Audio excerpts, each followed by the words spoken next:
That's What? I just heard some music. Yes, you did. It was her music. Do you know what? Do you know what music? You recognize that music? Well, I certainly recognize that music. That's Jessie Jett, actually, as a matter of fact. Yep. So Tara is staying in Russia. And Tara wrote an article this week, and I figured I would read it for her. And not many people have been talking about it and shouting her out and talking about what's happening to her over there. So I know she wanted to write this. So let's get over to RT, which is where she wrote this op-ed this week. All right.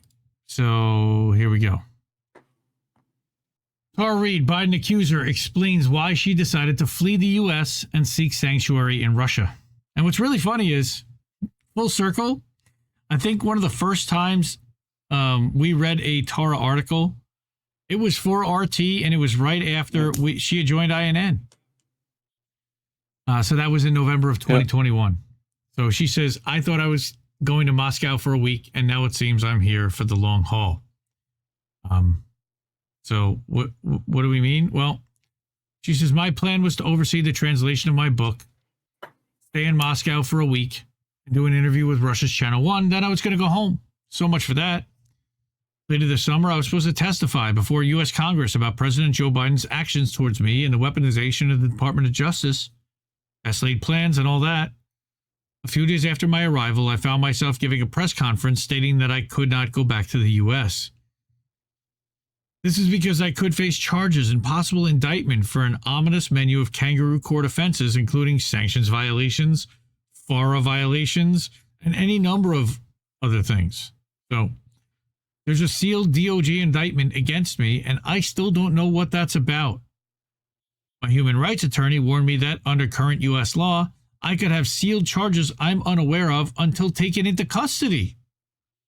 A sitting U.S. congressman said that he feared for my physical safety if I come back to the U.S. She says, I decided to stay and get help from Maria Butina, a Russian State Duma member, in applying for asylum.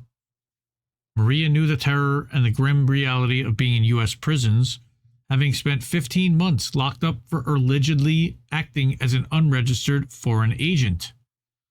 They kept her in solitary confinement for months and made her life a living hell. You can actually see Tara's interview. She did several of them on INN, on Politics of Survival. Yet, Maria maintained her compassion and care for ordinary Americans and saved her anger for those in charge who caused her misery. Maria had been on my podcast several times, and we discussed the two-tier American justice system and its brutal use of torture. Right?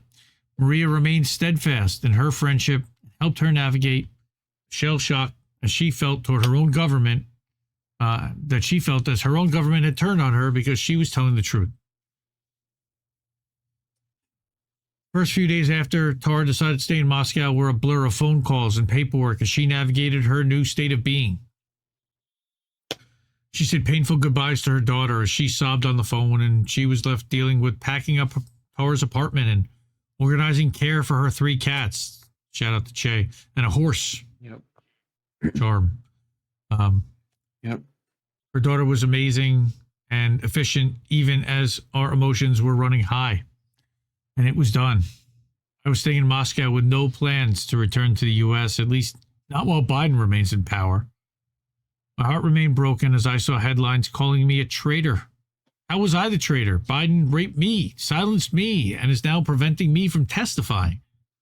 The dizzy feeling as I now saw each major news outlet weigh in settled into a despair that I was never going to really be heard. However, something that stayed with me was that I felt safe in Russia. I felt seen, heard, and respected. The first time I saw Moscow, I had 16 hours of jet lag and had been awake for 24 hours. The early morning red streaks across the sky brought me wide awake, and I knew I would not sleep. Instead, I would meet the day and see Moscow in all its grandeur.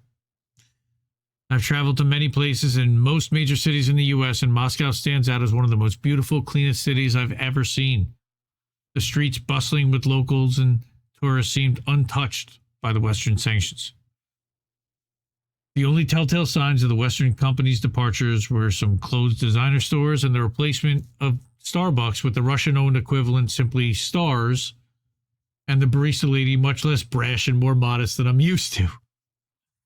That night I slept the deepest sleep I'd known in a very long time, and I finally felt safe.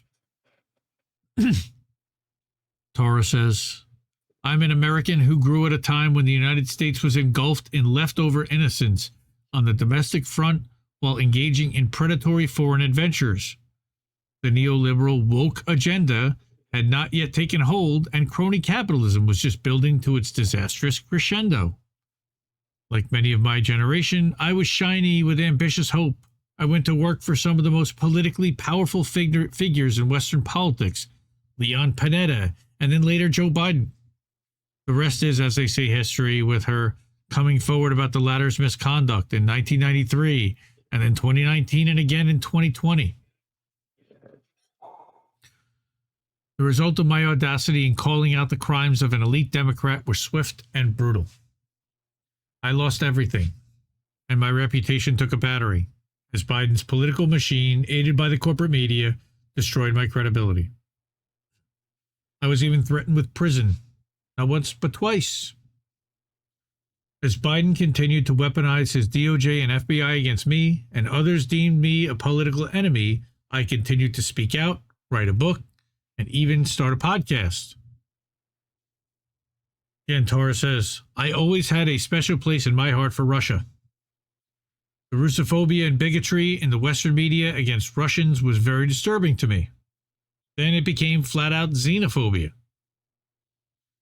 The playbook used by the elite to manipulate the press was the same, whether going after individuals like me that were whistleblowing corruption or whole nations like Russia. This method is used to vilify, isolate, and finally replace the truth with a state-approved narrative.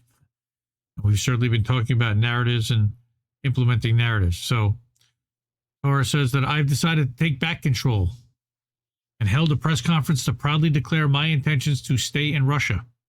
I got myself some amazing human rights lawyers who took my case under their wing and sorted through the international implications. And recently, the Russian Federation granted me temporary asylum, so I've decided to stay. And we miss Tara. We love Tara. Yep. And we're going to be doing the Politics of Survival this week on INN. So she will be back doing her podcast, which she referenced. So if you look, there's actually a profile here. You can find Tara Reade's work at tarareadepodcast.com. So here's Tara's links, all things Tara Reade. Check that out. Support our friend Tara. Take care of our friend. We miss you. We'll see you soon. Everybody tuned in this week, probably sometime on Friday. We're trying to work out the logistics. I think she's got a couple guests lined up.